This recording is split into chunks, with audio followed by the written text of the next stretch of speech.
وأصحابه أجمعين لا حول ولا قوة إلا بالله العلي العظيم أما بعد.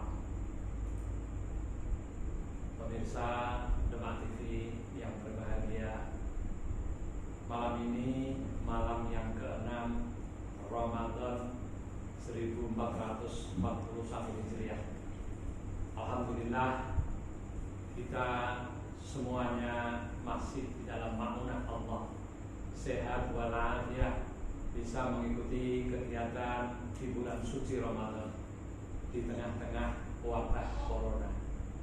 Mudah-mudahan malam ini dengan ridho Allah saya akan menyampaikan beberapa hal yang terkait sebagaimana di dalam topik yang pertama kami akan membahas tentang ulumul Quran. Dan pada kesempatan ini insya Allah akan saya sampaikan hal-hal yang berkaitan dengan Rasmul Qur'ani.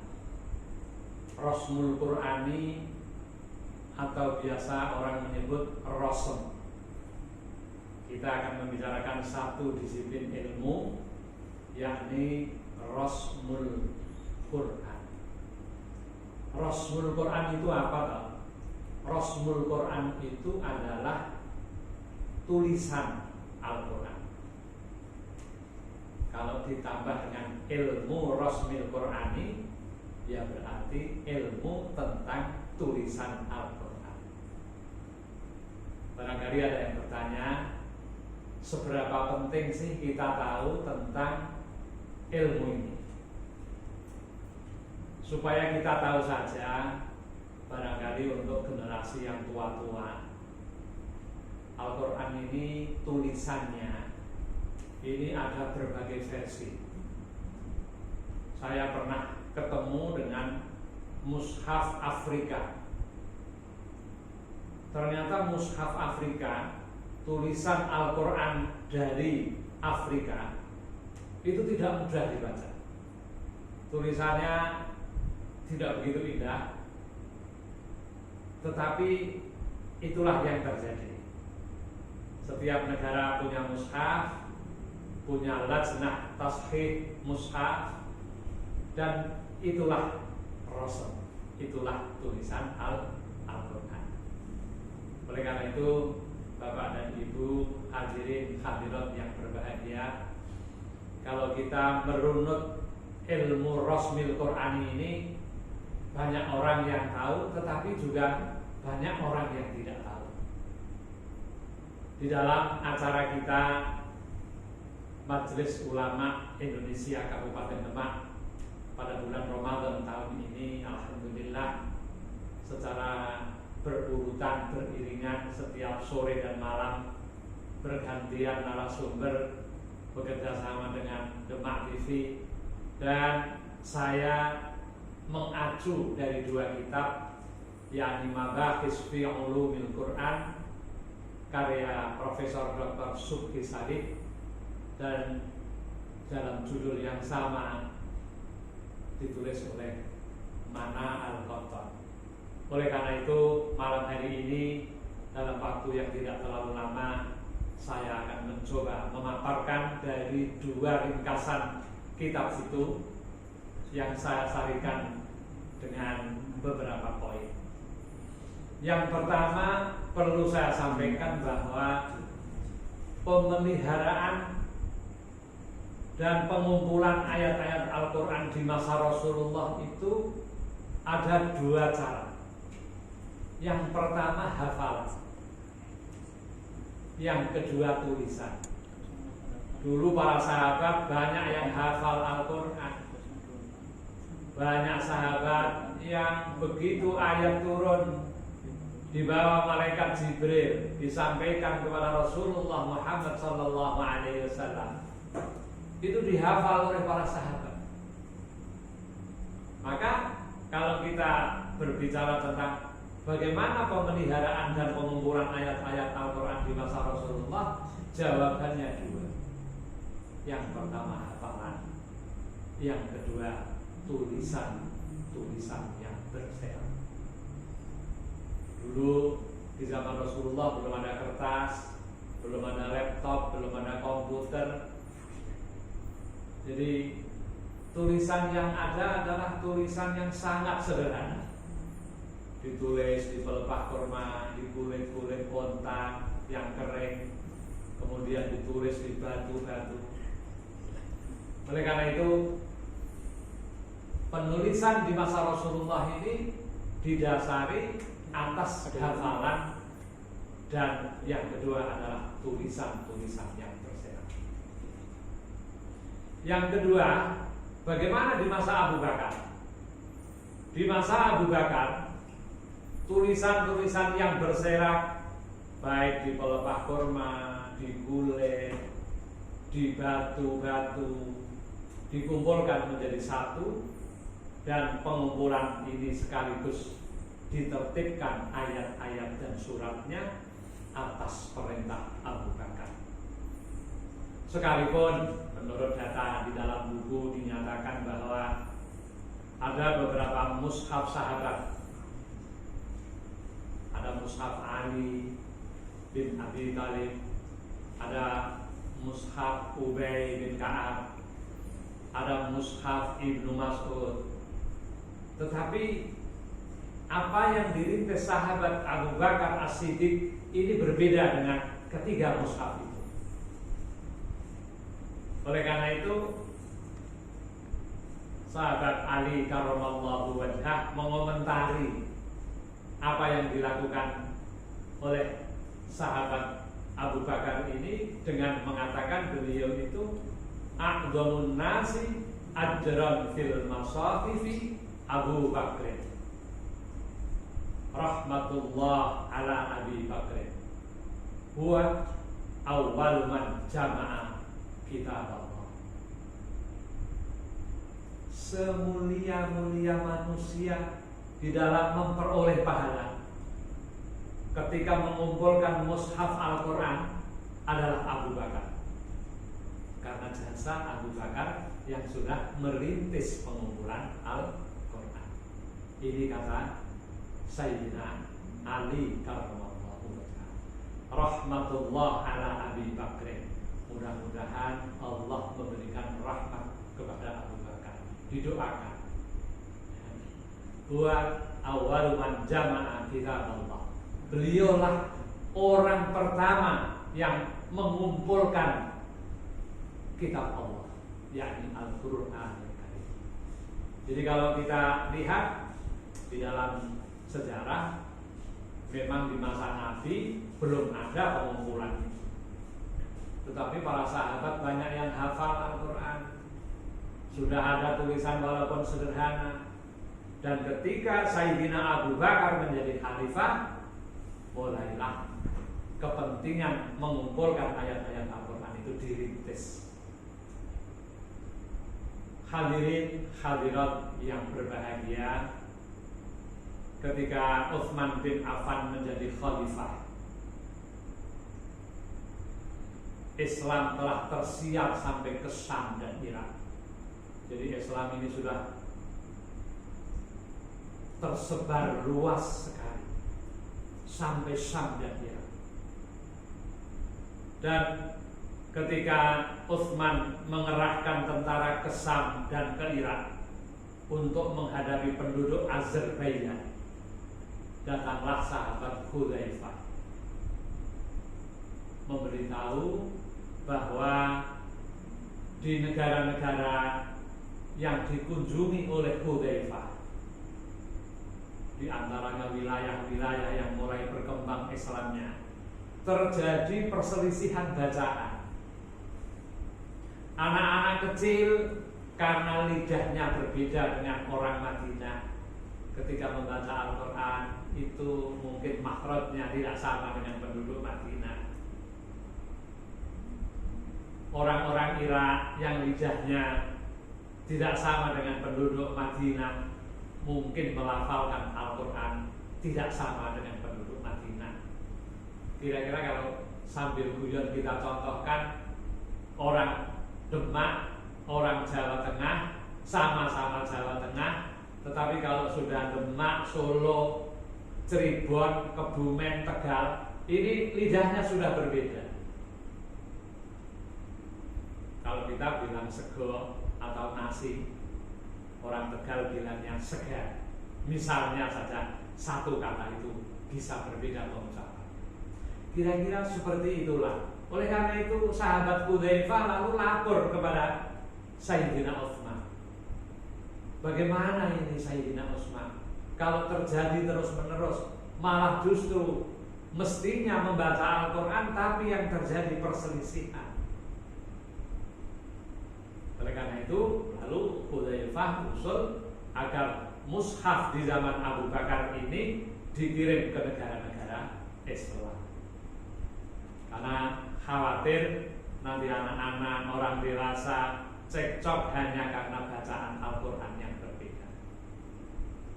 Maka disitulah Sayyidina Utsman sebagai khalifah yang ketiga tergerak hatinya membentuk tim.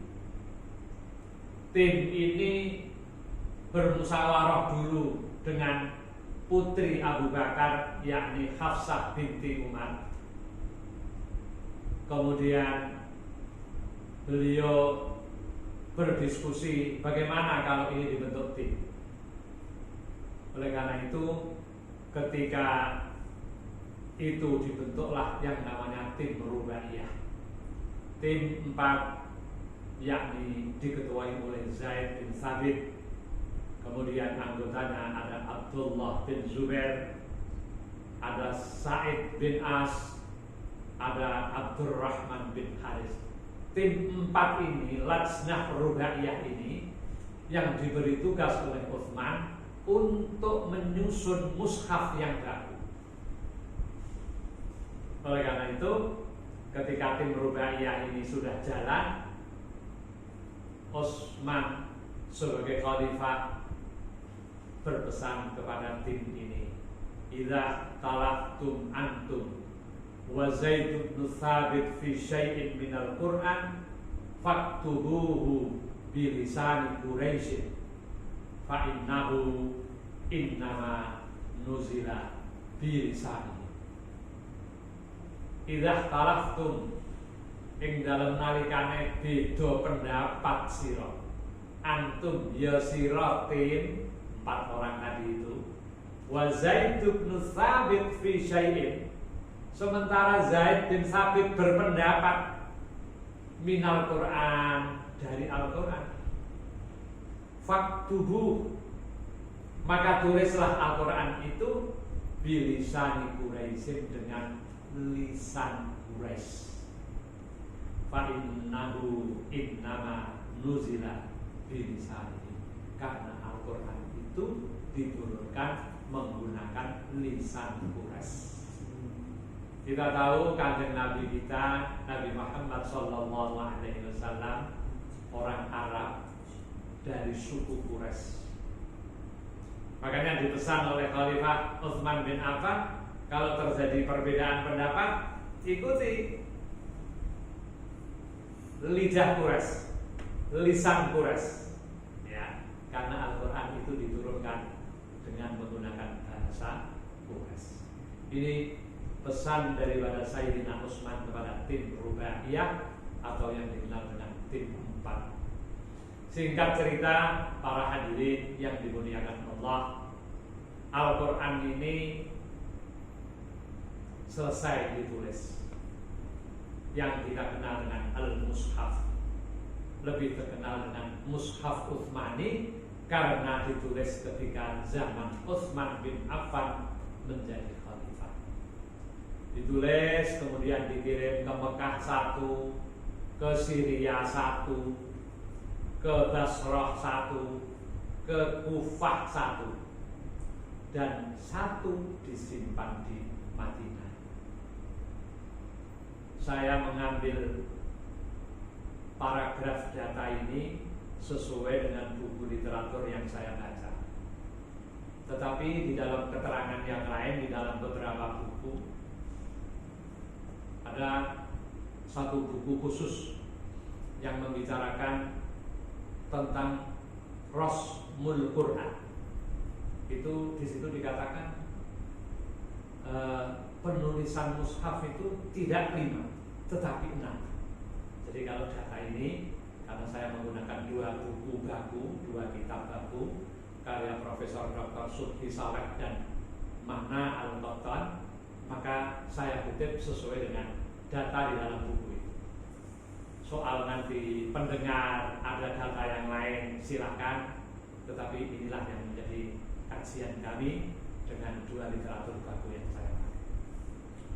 Inilah hadirin yang terhormat, Mushaf Utsmani telah selesai dibuat 5, yang 1 dikirim ke Mekah, yang 1 dikirim ke Syria, yang 1 dikirim ke Basra, yang 1 di Kufah, dan yang 1 di Madinah.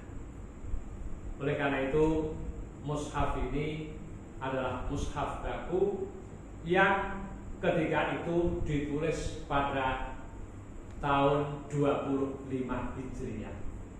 Jadi menurut Ibnu Hajar Al-Asqalani dikatakan di situ bahwa penulisan itu selesai pada tahun 25 Hijrah. Dan inilah yang kita kenal dengan Mushaful Imam atau Mushaf Utsmani. Para hadirin hadirat pendengar yang dimuliakan Allah.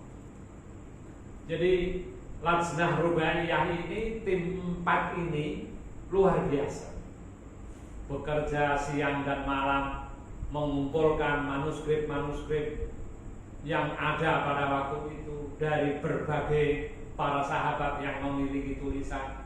Tetapi yang paling utama ada merekam hafalan para sahabat. Jadi tulisan itu disusun setelah mendengar dari berbagai pihak, juga mendengar hafalannya para sahabat. Oleh karena itu penulisan yang diprakarsai Zaid bin Sabit ini merupakan istilahnya tulisan baku pada awal penulisan pada tahun 25 Hijriah. Ada yang mengatakan tulisan ini tauqifi. Jadi kalau tauqifi itu artinya bahwa itu atas bimbingan Rasulullah. Oke, betul, memang semuanya atas bimbingan Rasulullah. Tetapi tidak pernah Rasulullah secara khusus memberikan instruksi menulisnya harus seperti ini, menulisnya harus seperti itu.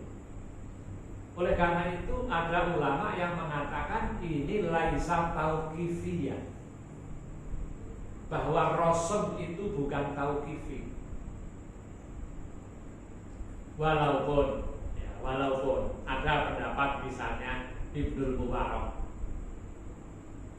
Mubarak di dalam kitabnya Al-Ibris, dia mengatakan bahwa tulisan Al-Quran itu tauqifi, atas petunjuk Rasulullah. Sahabat dan orang lain itu tidak ada yang ikut campur. Ketentuannya ditetapkan oleh Rasulullah. Ini kata Ibnu Mubarak. Termasuk Az-Zarqani, Imam Az-Zarqani di dalam kitabnya Manahilul Irfan juga mengatakan begitu. Karena apa? Karena di dalam Al-Quran itu ada rahasia-rahasia. Misalnya di dalam ayat was-samaa'a banainaha bi'aidin wa inna lamusiun. Bi'aidin ternyata di dalam Al-Quran kalau dicek ada 2 ya. Mengapa ada 2 ya? Padahal seharusnya hanya 1 ya. Kata Az-Zarqani, kata Ibnu Mubarak, itu karena ada rahasia di situ. Dan rahasia itu yang tahu adalah Rasulullah. Oleh karena itu beliau berdua ini mengatakan bahwa tulisan Al-Quran itu tauqifi, atas petunjuk Rasulullah. Bagaimana menghadapi pendapat ini? Ternyata sesuai dengan yang saya sampaikan di dalam buku Profesor Dr. Subhi Saleh, beliau mengatakan tulisan Al-Quran bukan tauqifi, tetapi tulisan Al-Quran adalah kreasi penulisnya. Beliau berargumentasi tulisan itu tanda. Jadi kalau Kalau kita memberi tanda, orang akan tahu bahwa oh itu maksudnya seperti ini, oh itu maksudnya seperti itu. Ini alasan Profesor Dr. Subhi Saleh. Oleh karena itu, beliau mengatakan bahwa tulisan Al-Quran itu adalah sesungguhnya kreasi penulisnya. Walaupun memang sebenarnya tulisan Arab itu sudah ada tulisan bakunya, tetapi kita tahu bahwa awal tulisan di zaman Utsman bin Affan, tim Lajnah Rubaiyah itu memang kita tahu tidak ada titiknya, tidak ada sakalnya. Jadi kalau misalnya huruf ba itu ya hanya garis begitu, tidak ada titiknya. Huruf ta itu tidak ada titiknya 2. Fa itu tidak ada titiknya 3. Saya dulu pernah berdiskusi tentang ini, dikatakan saya tidak benar. Tetapi menurut data nanti akan saya sampaikan, ternyata memang ketika tim Rubaiyah menulis itu belum ada itu titik, belum ada itu harokat, belum ada itu tanda-tanda rubuk dan lain sebagainya. Oleh karena itu kembali kepada ketika tim Rubaiyah zamannya Sayyidina Utsman menulis, tim ini berdasarkan kreasinya, berdasarkan bimbingan Sayyidina Utsman bin Affan. Jadi dua sisi ini memang terjadi diskusi yang panjang. Saya menyebutnya diskusi. Oleh karena itu antara pendapat Ibnu Mubarak, pendapat Az-Zarqani berbeda dengan pendapat Profesor Dr. Subhi Saleh. Kalau kita bicara mana yang benar, kita lanjutkan diskusi kita. Karena apa? Karena kita tahu memang khat itu hanya tanda, rasm itu merupakan isyarat dan konsensus, serta itu merupakan rumus. Oleh karena itu yang kita ketahui bahwa di dalam tulisan zaman Sayyidina Utsman, tim Rubaiyah, rasm itu tulisannya masih menggunakan khat kufi. Kufi itu berasal dari kata-kata kufah. Kufi itu bangsa Kufah. Oleh karena itu belum ada tanda A, I, U itu belum ada. Oleh karena itu kalau kita melihat sejarah, di dalam catatan sejarah dinyatakan bahwa di masa Khalifah Muawiyah bin Abi Sufyan, ini tahun 40 sampai 60 Hijriah, masa kekhalifahan beliau ini, oleh Imam Abdul Aswad Ad-Du'ali, Imam Abdul Aswad Ad-Du'ali itu merencanakan harokat atau baris. Karena di dalam tulisan Kufi itu belum ada harokat, belum ada baris, belum ada fathah, belum ada dhammah, belum ada kasrah. Jadi tahun 40 dan tahun 60-an, jadi masa Khalifah Muawiyah bin Abi Sufyan ini baru direncanakan itu, dan baru memulai bagaimana menandai Al-Quran supaya kalau Al-Quran yang ditulis di zaman Utsman tahun 25 Hijriah itu tetap tidak menjadi persoalan di masyarakat. Karena apa? Karena tulisannya itu tidak ada titiknya, tidak ada harokatnya. Jadi mari kita melihat dari aspek historiknya. Jadi kita ingat tahun 40 sampai 60 Hijriah itu masa Khalifah Muawiyah bin Abi Sufyan.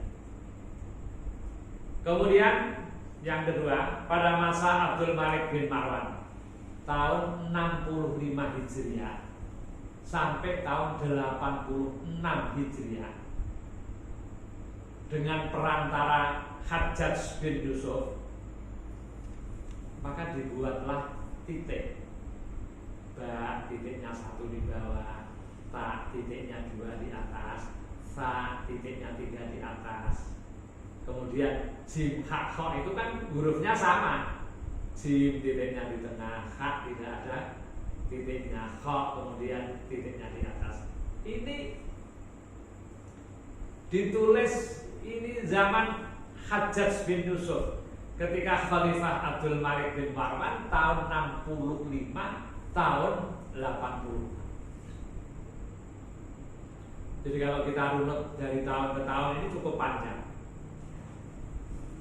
Maka murid Abul Aswad Ad-Du'ali yang bernama Nasir bin Asim dan Yahya bin Yakmar itu membedakan satu persatu huruf dari ayat Al-Quran. Seperti ba diberi tanda titik 1, ta diberi titik 2, ta diberi titik 3. Ini kalau kita lihat dari aspek historik, mulai tahun 25 Hijriah ketika Utsman bin Affan membentuk tim Rubaiyah dan selesai ditulis. Tadi saya katakan tahun 40 sampai 60. Ini tahun 65 sampai 86. Ini baru memberi titik. Ya. Jadi titik-titik itu merupakan karya yang luar biasa yang sampai sekarang ini tidak ada perubahan. Hadirin hadirat yang berbahagia yang dimuliakan Allah. Ini tahunnya di dalam data ini melonjaknya jauh. Tahun 162 Hijriah. Kira-kira sudah hampir 1 tahun, 100 tahun. Banyak kesalahan dalam membaca. Maka Imam Al-Khalil bin Ahmad di Basrah diciptakanlah baris atau harokat. Ditulislah apa yang disebut maddah, tanda maddah seperti W itu. Kemudian siddah, kemudian sukun, demikian seterusnya. Ini pada tahun 160. Jadi kalau melihat ini perkembangan penulisan Rasmil Quran, penulisan Al-Quran itu dari tahun ke tahun mengalami perkembangan. Maka kalau di awal tadi ada perdebatan antara Ibnu Mubarak dan Az-Zarqani yang sama-sama pendapatnya bahwa tulisan itu tauqifi atas petunjuk Rasul. Ternyata pendapat Profesor Subki Sholeh tidak begitu, bahwa tulisan itu merupakan kreativitas penulis. Dan kita tahu dalam aspek historisnya ini, dari sisi sejarah, tulisan Al-Quran itu memang mengalami perkembangan yang luar biasa.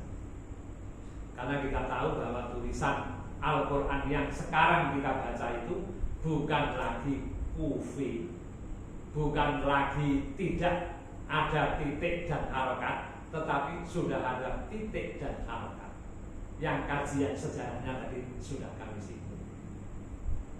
Pada tahun 272 Hijriah, ya, ini Al-Wazir Ibnu Muklah di Baghdad pada masa pemerintahan Abbasiyah, beliau mengatur dan membentuk tulisan ayat Al-Quran seperti sekarang. Dibagi 30 juz, tiap juz ada nisfun atau separuh, dan tiap nisfun ada rubu' seperempat. Ini adalah inisiatif Hajjaj bin Yusuf. Jadi mengalami perkembangan terus. Tahun 40, tahun 65, tahun 170-an tadi, kemudian ini 272, mengalami perkembangan fase-fase penulisannya seperti ini.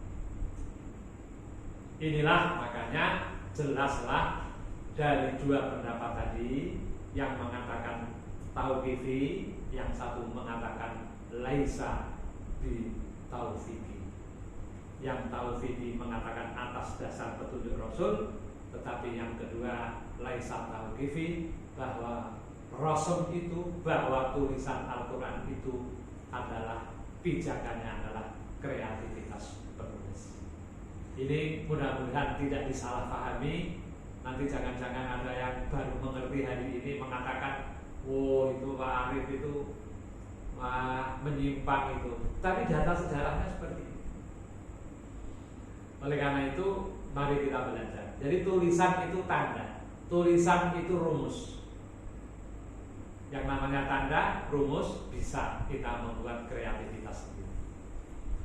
Hadirin hadirat yang berbahagia, cuma para ulama tetap mengingatkan kepada kita bahwa tulisan di zaman Utsman yang dibentuk tim Rubaiyah itu tetap menjadi baku. Dalam hal apa? Dalam hal huruf-hurufnya.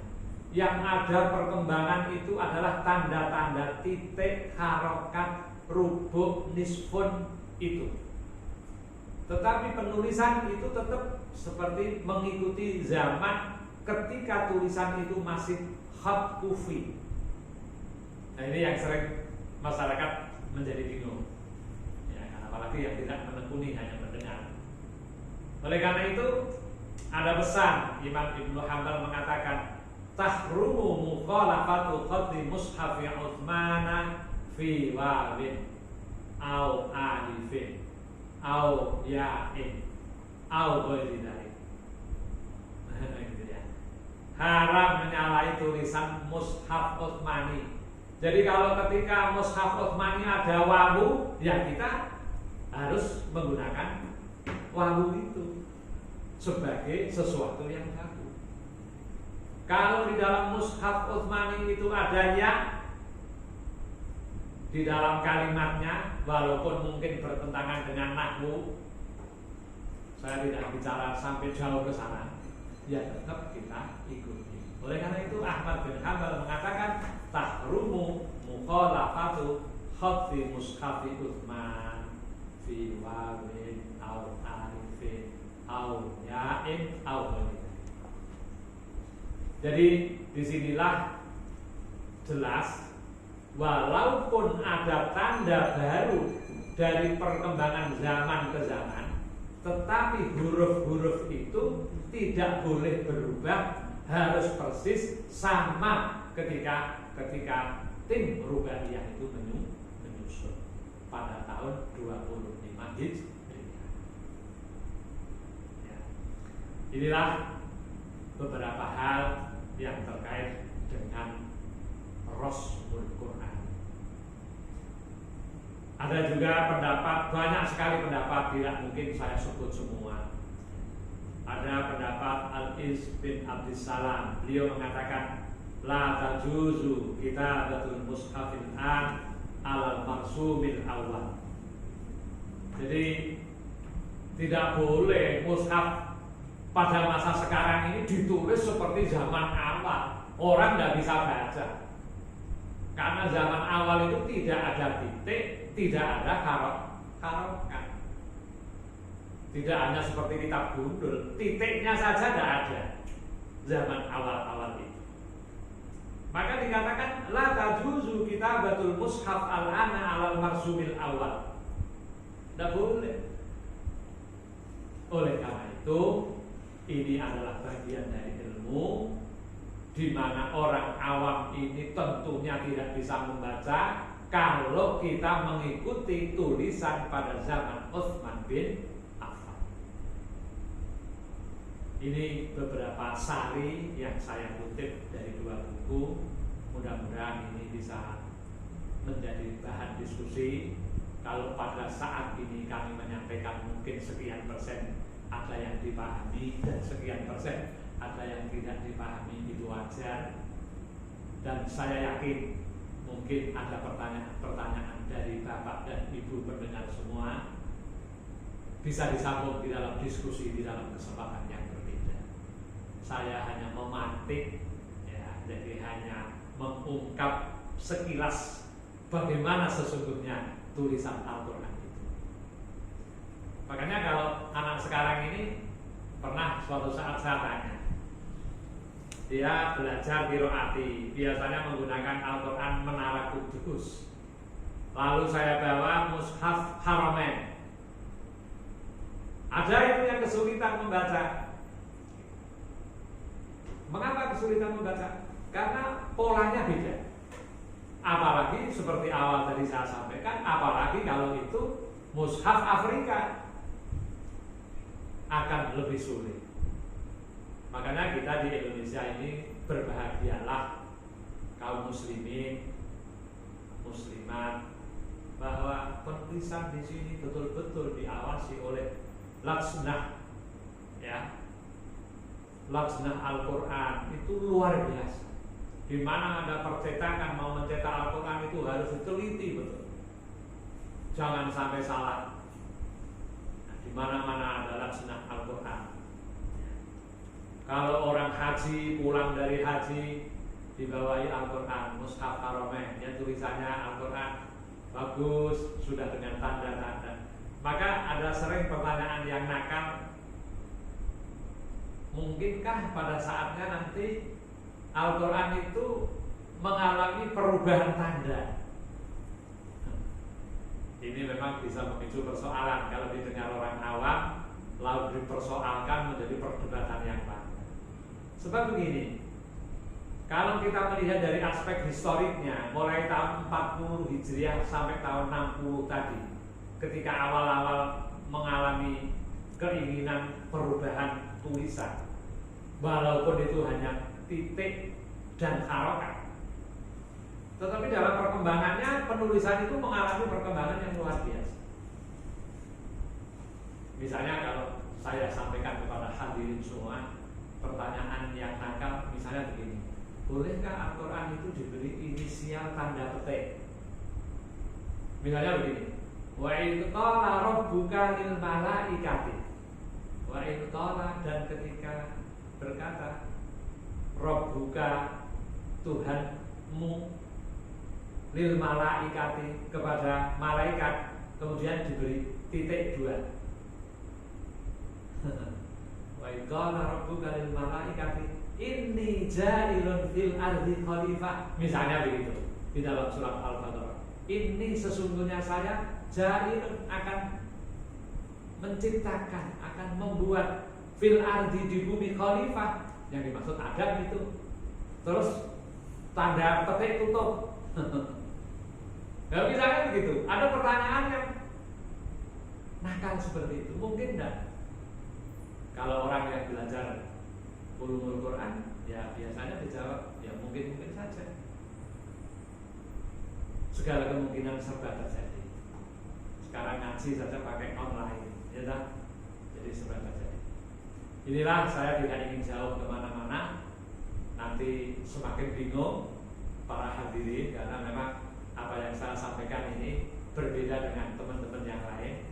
Kami lebih mengkaji dari sisi keilmuannya. Kurang lebihnya saya mohon maaf, dan mudah-mudahan yang sedikit ini dapat menambah gairah para pendengar, para pemirsa Demak TV. Alhamdulillah pada saat ini Majelis Ulama Indonesia Kabupaten Demak menjembatani di bulan Ramadan full corona ini dengan ngaji dengan online seperti ini. Mudah-mudahan sehat semua, mudah-mudahan bisa menikmati Ramadan dengan seindah-indahnya, senikmat-nikmatnya, sesahdu-sahdunya, dan mudah-mudahan semuanya mendapat ridha Allah, sehat walafiat, bisa ketemu Ramadan yang akan datang dalam suasana yang berbeda. Akhirnya wallahul muwaffiq ila aqwamit thoriq. Wassalamualaikum warahmatullahi wabarakatuh.